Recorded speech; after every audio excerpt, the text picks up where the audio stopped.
Congress party కోసం అంకిత భావంతో పనిచేసే కార్యకర్తలకే ప్రాధాన్యత లభిస్తుందని, పార్టీలో సంస్థాగత పదవులు పొందాలంటే చురుకుగా పనిచేయాలని టీపీసీసీ పరిశీలకులు, తెలంగాణ ఫిషరీస్ కార్పొరేషన్ చైర్మన్ మెట్టు సాయి కుమార్, జాతీయ యువజన కాంగ్రెస్ జనరల్ సెక్రటరీ వరప్రసాద్ పేర్కొన్నారు. బుధవారం రోజున చేగుంటలోని ఓ ప్రైవేటు ఫంక్షన్ హాల్లో చేగుంట, నర్సింగ్ మండలాల ముఖ్య కార్యకర్తలతో కాంగ్రెస్ సంస్థాగత నిర్మాణంపై సన్నాహక సమావేశం నిర్వహించారు. ఈ సమావేశానికి ముఖ్య అతిథిగా హాజరైన జిల్లా కాంగ్రెస్ కమిటీ అధ్యక్షుడు ఆంజనేయులు మాట్లాడుతూ, పార్టీలో పదవుల కోసం ఆశించేవారు గ్రామ, మండల, బ్లాక్, పట్టణ స్థాయిల్లో దరఖాస్తులు చేయాలని కోరారు. వచ్చిన విన్నపాలను పార్టీ అధిష్టానానికి నివేదించి పీసీసీ మరియు ఏఐసీసీ మార్గదర్శకాల ప్రకారం నిర్ణయం తీసుకుంటామని తెలిపారు. పదవుల నియామకంలో పూర్తిగా పారదర్శకంగా వ్యవహరించనున్నట్లు సమావేశంలో పేర్కొన్నారు. పార్టీ నాయకులు, కార్యకర్తలు ఈ విషయాన్ని మనసులో ఉంచుకోవాలన్నారు.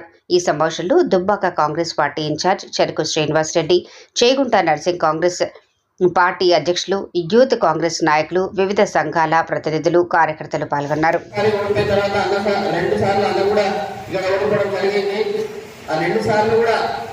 ఓడిపోయినా కానీ ప్రజల మధ్యనే సమస్యలు తెలుసుకుంటూ వాళ్ళు పిలిచిన పెళ్లి కానీ, పేరెంటాలు కానీ, ఇంకేమైనా కానీ అన్ని ఒక పుట్టేటికలకు కానీ ప్రతి ఒక్క ఫంక్షన్ కు అన్నాన్ని పిలవగానే నేనున్నా తమ్ముడు అని ముందుకొచ్చి ప్రతి గ్రామంలో, ప్రతి ఊరిలో ప్రతి సమస్య తెలుసుకొని మన మినిస్టర్ గారి ఆధ్వర్యంలో నిధులు తెచ్చి ఇక్కడ పనులు చేస్తున్నాగా మీరు ఒకటి గమనించాలి. ఇక్కడేమో దగ్గర కాన్ఫరెన్సీ అది కేసీఆర్ది, ఇటువంటి సిరిసిల్ల కేటీఆర్ది, ఇటేమో హరీష్ రావుది. ఈ ముగ్గురు కలిసి బాగా ప్రెషర్ పెట్టుకున్నాయి కదా కార్యకర్తలకు కానీ.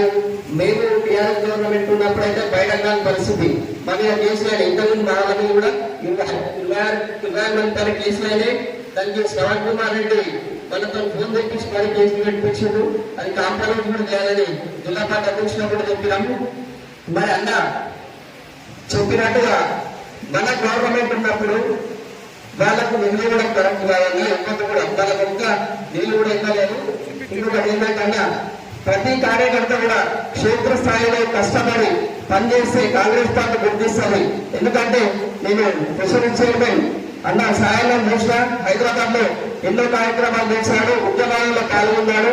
ప్రతి కార్యకర్త కూడా ఆ మాదిరిగా గుర్తింపు ఉంటుందని ఆశిస్తున్నాను. ఉద్దేశం ఏంటంటే సీసీ ల్యాండ్ నుంచి 6 కోట్లు ఇచ్చింది ఆయన ఎమ్మెల్యేకి.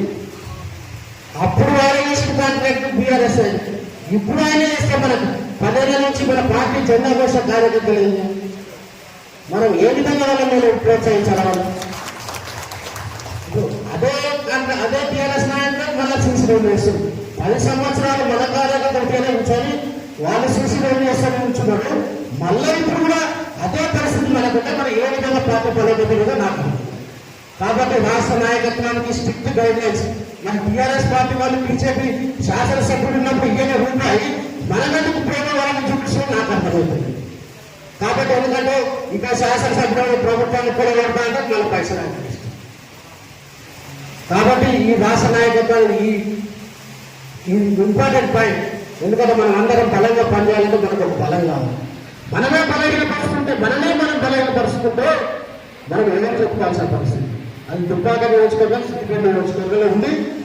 ఇది రాష్ట్ర నాయకత్వానికి ఖచ్చితంగా చేయగలగాలి. దీనిపైన చర్యలు తీసుకోవాలని మనస్ఫూర్తిగా విజ్ఞప్తి చేసి సెలవు గారు రాష్ట్ర ఇన్ఛార్జిగా వచ్చిన తర్వాత మరి మన గౌరవనీయులు రాష్ట్ర ముఖ్యమంత్రి గారు రేవంత్ రెడ్డి గారి నాయకత్వంలో, అలాగే రాష్ట్ర కాంగ్రెస్ పార్టీ రథసారథి అన్న మహేష్ గౌడ్ అన్న నాయకత్వంలో పార్టీ పునర్నిర్మాణం కోసం సంస్థాగతంగా ఎన్నికలు నిర్వహించి మండల పార్టీ అధ్యక్షులను, బ్లాక్ కాంగ్రెస్ అధ్యక్షులను, గ్రామ శాఖ అధ్యక్షులను, అలాగే జిల్లా కాంగ్రెస్ పార్టీ అధ్యక్షులను మరియు కమిటీలను నియమించేటువంటి ఒక మన రెగ్యులర్గా ప్రతిసారి మనం చేస్తున్నటువంటి కార్యక్రమమే. కాబట్టి మరి మీనాక్షి నటరాజన్ గారి నాయకత్వంలో మరొకసారి ఆ కార్యక్రమాన్ని కొనసాగింపుగా ముఖ్యమంత్రి రేవంత్ రెడ్డి అంటే ఇప్పుడు south India star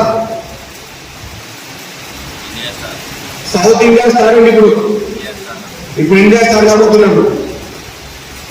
Tamil Nadu, Andhra Pradesh, Karnataka, Maharashtra, అదేవిధంగా కేరళలో కూడా ముఖ్యమంత్రి రేవంత్ రెడ్డి గారికి అభిమానులు ఉన్నారు.